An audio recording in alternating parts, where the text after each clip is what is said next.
Wastewater is generated by every home and business across our nation. However, not everyone who generates wastewater is served by a centralized wastewater treatment plant. These users must rely on an on-site wastewater treatment system, traditionally known as a septic system. Though septic systems have been considered a temporary solution for wastewater management, that philosophy is changing. Today, we see these systems as a permanent solution to wastewater management. In these systems, wastewater will remain on the property. Because of that, you have to carefully consider the amount and the type of wastewater generated. In other words, the land must be able to accept and treat the amount of wastewater you discharge. If the system is too small, problems can occur. An on-site system is designed for a specific amount of water based on the size, purpose, and average use of the facility. For a home, this design is greatly affected by square footage and the number of rooms. However, there are many factors that are considered, including the water use habits of the family, such as the use of a garbage disposal or the number of water-saving devices. Wastewater contains organic matter, solids, nutrients, and pathogens. The strength and concentration of these elements depends largely on the activities being conducted in a facility. In general, a home will have less contaminated waste than a business. But home-based businesses, like daycares or bakeries, can dramatically affect the quality of the wastewater. This wastewater will require additional treatment. All contaminants must be removed before the water migrates through the soil to our groundwater supplies. While soil can do an excellent job of removing contaminants and treating wastewater, not all soils are equal. In some situations, we must pre-treat wastewater to place it in a contamination level the soil can handle. The process of installing an on-site wastewater treatment system has several important steps. During these next few minutes, we will try to take you through the process and introduce you to several different systems. However, it's important to continue to research a system before you begin the installation process. It is equally important to speak with a professional, like your county permitting authority, to be sure that the system you choose is best for both the soils on your property and the regulations that govern wastewater treatment and dispersal.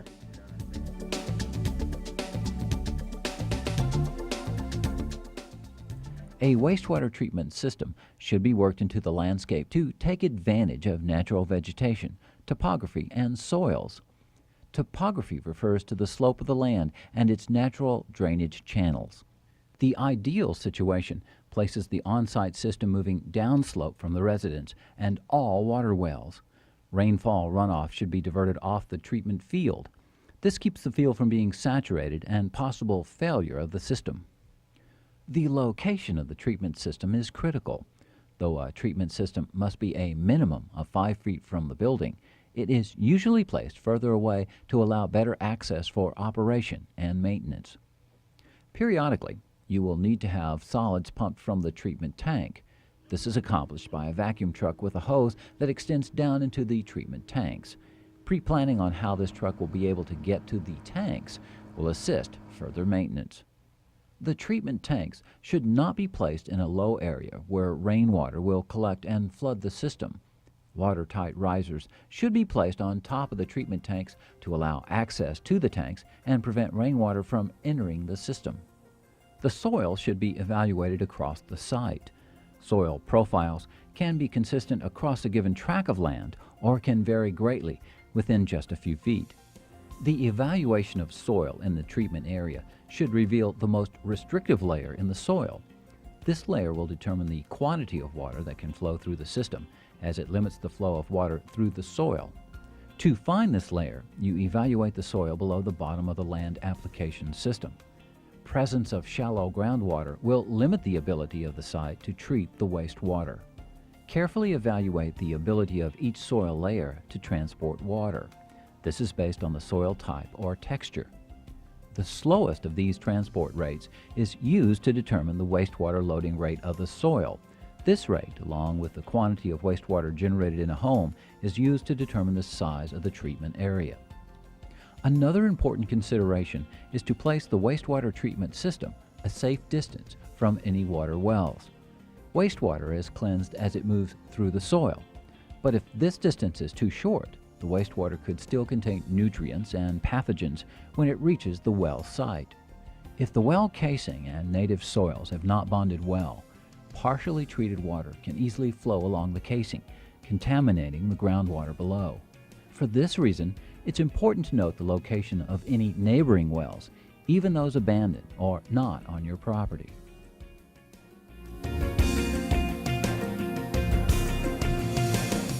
Wastewater is 99.9% water, contaminated with a small amount of organic matter, suspended and dissolved solids, nutrients, and pathogens.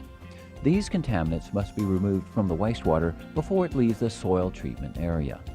The goal of the on-site wastewater treatment system is to remove these contaminants, protecting public health and the environment. Pre-treatment systems remove a sufficient quantity of the contaminants so the soil can provide final treatment and reuse of the wastewater. When selecting the pre-treatment system, you must determine the treatment capability of the soils at the site, whether you wish to reuse the water to irrigate your landscape, and the type of land application system. Each land application system requires a particular quality of effluent for it to function properly, and generally, reusing wastewater requires the highest quality of water.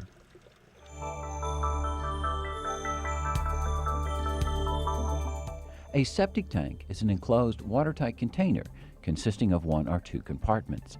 It collects wastewater and provides primary treatment by allowing floatable and settleable solids to separate from the water.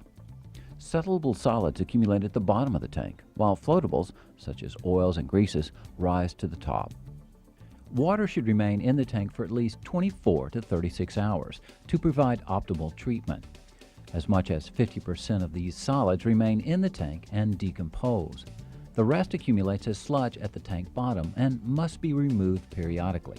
Still, the majority of the organic matter, solids, nutrients, and pathogens remain in the wastewater as it leaves the septic tank. An effluent filter is used to assist in removing additional solids from the wastewater. This keeps larger solids from clogging the soil absorption field. This filter needs to be maintained periodically by removing it from the tank outlet to wash the solids off its surface and back into the tank. An alarm system will alert the homeowner if the filter becomes plugged and the tank water level begins to rise. Most of the septic tanks are made of concrete. However, fiberglass and plastic polyethylene tanks are becoming more prevalent. These are lightweight and ideal for hard-to-reach spots.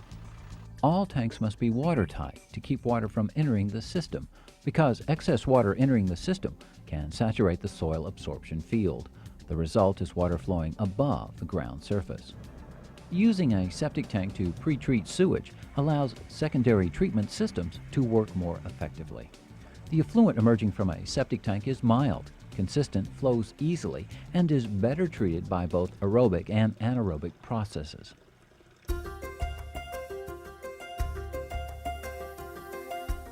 Aerobic treatment units for homes and small businesses are similar to municipal wastewater treatment systems, just on a smaller scale. The effluent these systems produce is as clean as that from a municipal system, and cleaner than that from a conventional septic tank. These treatment systems remove a large percentage of the organic matter and suspended solids from the wastewater. However, water exiting the system can still contain organic matter, solids, nutrients, and pathogens. The aerobic treatment process contains four main components. The first is a permanent tank, generally referred to as the trash tank. This stage removes materials that microbes cannot degrade. Second is an aeration chamber. Treatment in the aeration chamber is a biological process. The air supplied by the air pump allows microbes to thrive. The microbes consume the waste, transforming it into a non-polluting cell mass, non-degradable material, and gases. The chamber contains an aeration system including an air pump, piping, and diffusers to force air in. The third component is a settling chamber, commonly called a clarifier. This allows the microbes to settle out. This clarifier also includes a method for returning the bacteria to the aeration chamber. Finally, the land application system distributes the treated water into the soil. It is important to maintain an active population of microbes for the system to effectively break down solids. This population is a diverse society of aerobic microorganisms that decompose a variety of materials. In the clarifier, this mass of microbes, cells, and non-biodegradable materials settle from the effluent before it leaves the system. Aerobic treatment processes greatly lower biological oxygen demand, which is a common measure of system performance. It also reduces the amount of suspended solids in the effluent below that of simple sedimentation.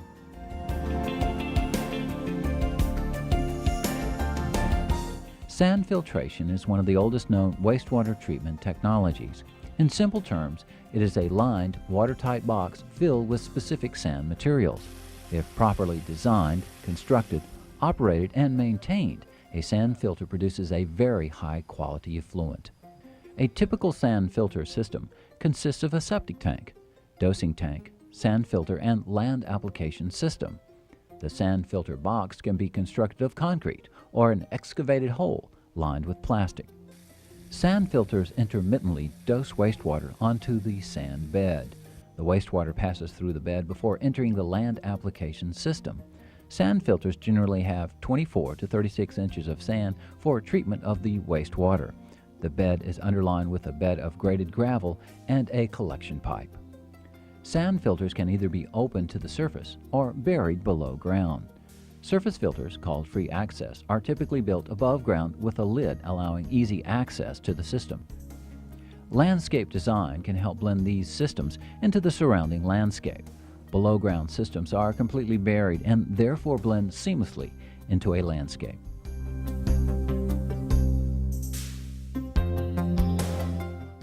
Recirculating media filters consists of a septic tank, recirculation tank, media bed, and land application system. In these systems, wastewater is pumped from the recirculation tank, distributed onto the surface of the media bed. This aerates the wastewater as it's allowed to drain back into the tank. This media may consist of sand, gravel, plastic, peat, foam, or fabric. The main difference among these filters is the size of the media and the amount of wastewater that can be treated by the media. Media filters are used to aerobically treat the wastewater with microbes growing on the media surface. These filters remove large material, absorb small and dissolved material onto the surface of the media, and this waste material is decomposed by the microbes. Media filters reduce the quantity of organic matter, solids, nutrients, and pathogens. The quality of the effluent depends on the media size and how the water moves through the system.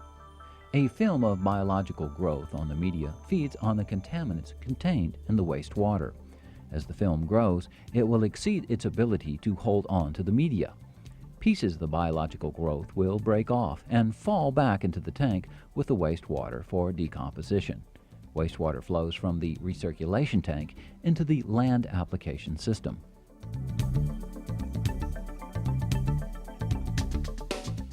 A constructed wetland is designed to mimic nature's own processes, using plants and microbes to treat wastewater. One major difference is that in a natural wetland, water is generally visible in the system, while in a residential constructed wetland, the water flow is maintained at a subsurface level. This system consists of a septic tank, constructed wetland bed, and land application system. These systems are designed to blend into and even enhance a landscape design. The wetland consists of a bed of graded stone, with water flowing just below the surface. Aquatic plants are grown in this bed, feeding on the nutrients, organic matter, suspended solids, and pathogens in the effluent. The bed is set in an earthen basin lined with compacted native clay, bentonite clay, concrete, PVC, or a similar water-type substance. Plants in the wetland must be able to survive in a saturated medium. Though both hard and soft tissue plants can be used in the system, some experts prefer hard tissue plants, believing they provide a pathway for oxygen to enter the wetland during winter months and reduce maintenance. However, many homeowners prefer colorful, flowering soft tissue plants.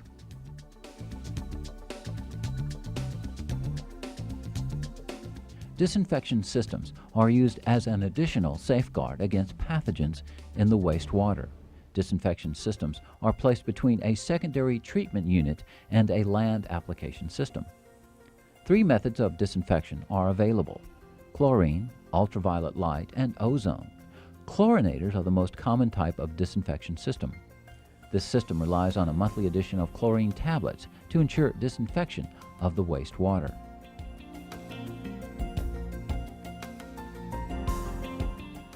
Soil acts as the final stage of treatment in these systems. It's nature's own age-old system of cleaning water.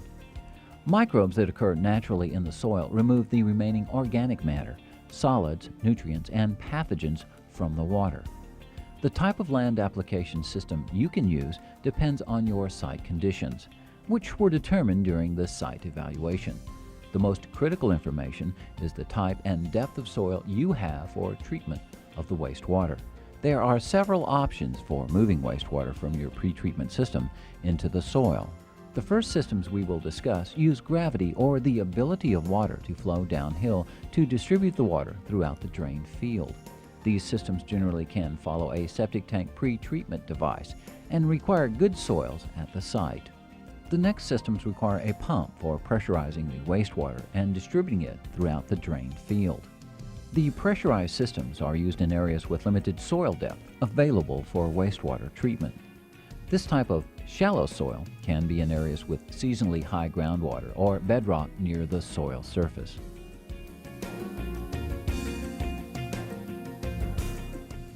The conventional drain field consists of perforated pipes surrounded by a media such as gravel. Effluent passes through the pipe and is stored by the gravel until it can be absorbed into the soil.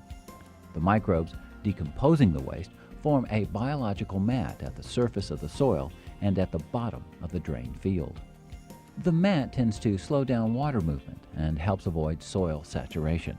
Microbes in the soil feed on the waste, nutrients, and pathogens remaining in the wastewater. Grass growing on the soil surface then utilizes that water. This is not a good option for soils with high clay content.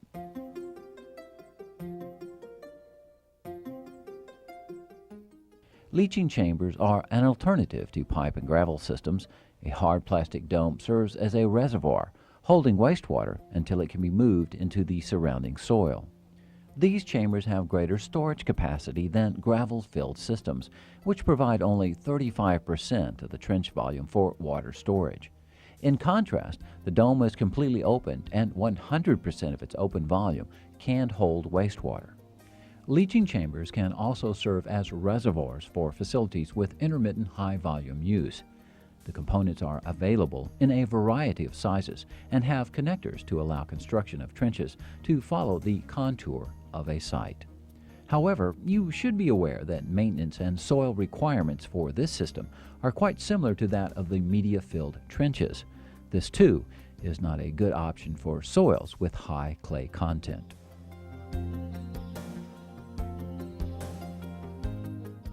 Gravelless pipe is an option to media-filled trenches. In this system, an 8 to 10 inch corrugated polyethylene pipe is wrapped with a geotextile fabric and buried in a well-aerated soil. The fabric acts as a wick, evenly distributing wastewater around the circumference of the pipe. It also works to prevent backfill from entering the discharge holes of the pipe. The chief advantage of this type of system is that the pipe is flexible. It may be placed in curved trenches fitting a specific elevation on a sloping site. However, it requires a well-aerated soil to prevent buildup of the biological mat on the geotextile fabric wrap, and cannot be installed in clay soils.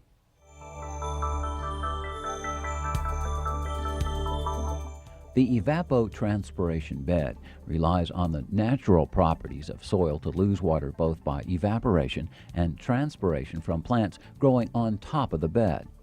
An evapotranspiration bed is a bed of sand with trenches in the bottom for storing the water until it's evaporated or transpired by the plants. Evapotranspiration beds are used in areas where soil will not properly treat wastewater before it reaches groundwater sources, or where soil will not allow water to move through it.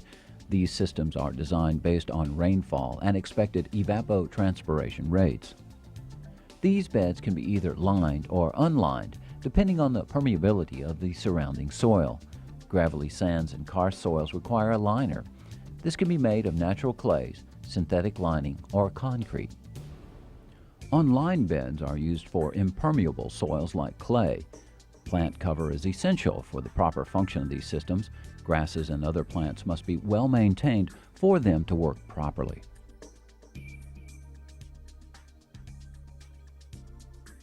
A low-pressure dosing system requires a pump tank and a network of small diameter pipes placed in trenches. The pump tank stores the wastewater and the pump doses it into the drain field so that the trenches do not become saturated. The pressurized system provides a relatively even distribution of the wastewater across the drain field. The trenches accepting the wastewater can be media-filled or constructed with leaching chambers. These trenches serve the purpose of storing the water until it can be absorbed by the soil. This system is generally used to move effluent from a treatment site that sits at a lower elevation than the application site and in soils with high clay contents. It is also used in shallow soils where seasonal high groundwater and bedrock occur between 3 to 4 feet below the soil surface. A mound system consists of a pump tank and mound land application system. The mound has several layers including permeable fill material, a wastewater distribution system, a sandy loam cap, and topsoil. The mound system is ideal for areas with minimal soil between the surface and either groundwater or bedrock. A drain field is created above the natural soil surface to allow final treatment of wastewater. In essence, this is a traditional low-pressure dosing system built above ground level. Its layers work in combination with native soil to treat the wastewater. Like its traditional counterparts, it relies on the soil microbes to provide the natural treatment process.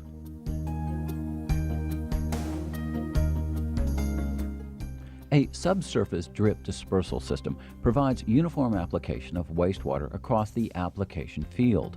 The system consists of a pump tank, filtration system, subsurface drip tubing, and controller. The pump tank stores the wastewater until the controller turns the pump on to dose water into the soil. The filtration system removes the large solids from the wastewater and flushes the solids back to the pre-treatment device. The drip tubing is placed directly into the soil without the use of media-filled trenches. The system relies on drip tubing with emitters to reduce the water pressure before it enters the soil. Since the emitters in the line have the same emission rate, wastewater is uniformly applied to the dispersal field. The drip field is constructed to spread water across the landscape. Tubing is placed approximately 2 feet apart in the landscape so the emitters are on a grid pattern. The drip lines are buried relatively shallow so the soil can provide treatment and landscape plants can use the nutrients and water. The tubing can be placed within the existing landscape.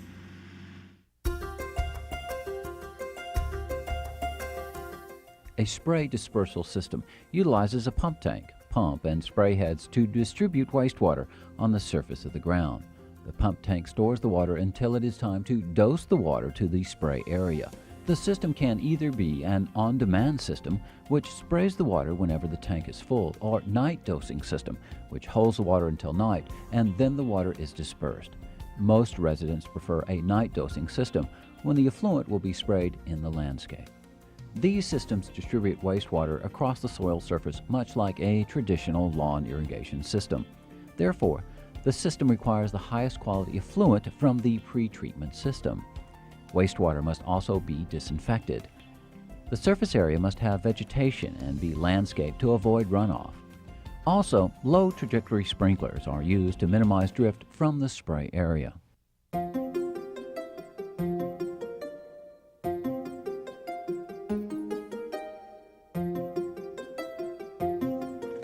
Wastewater is an unavoidable part of our lives, but on-site wastewater treatment systems are an effective and efficient way to deal with wastewater and its contaminants. When the right combination of pre-treatment and land application systems are joined with the natural treatment of land itself, these wastes